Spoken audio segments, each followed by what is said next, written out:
बुलढाणा जिल्ह्यातील ग्रामरोजगार सेवकांनी आपल्या प्रलंबित मागण्यांसाठी आक्रमक पवित्रा घेतला आहे। शासन निर्णयानुसार वाढीव मानधन तत्काळ लागू करावं आणि इतर प्रश्न मार्गी लावावेत या मागणीसाठी ग्रामरोजगार सहाय्यक संघटना जिल्हा बुलढाणाच्या वतीनं जिल्हाधिकारी कार्यालयावर धडक देत निवेदन सादर करण्यात आलं। ग्रामीण भागातील नरेगा कामाचा कणा मानल्या जाणाऱ्या ग्राम रोजगार सेवकांवर सध्या आर्थिक अडचणींचे संकट ओढावले आहे। शासनानं 3 ऑक्टोबर 2024 रोजी घेतलेल्या निर्णयानुसार ग्राम रोजगार सेवकांना 8,000 रुपये मासिक मानधन आणि 2,000 रुपये प्रोत्साहन भत्ता देण्याची घोषणा केली होती।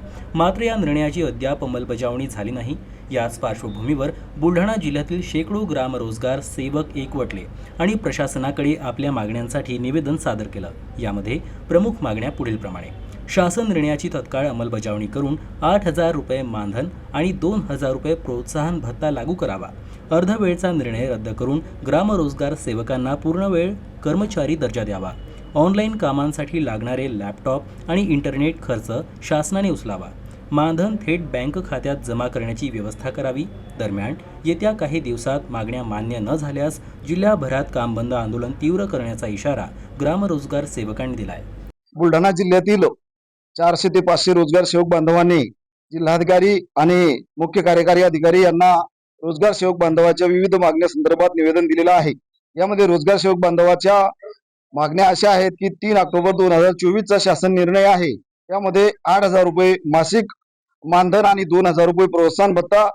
दुसऱ्या नंबरची मागणी अशी आहे की शासनाने जो अर्धवेळचा जो शासन निर्णय आहे तो पूर्णवेळ करावा आणि पूर्णवेळ कर्मचारी दर्जा देण्यात यावा व तसेच मजुराप्रमाणे रोजगार सेवक बांधवांना त्याच्या प्रत्येक डीबीटी द्वारे खात्यामध्ये मानधन देण्यात यावं व तसेच ऑनलाईनची जी कामं करावी लागतात ते कामं करण्यासाठी शासनाने लॅपटॉप, संगणक, त्याप्रमाणे डाटा या प्रकारचे उपलब्ध करून द्यावे।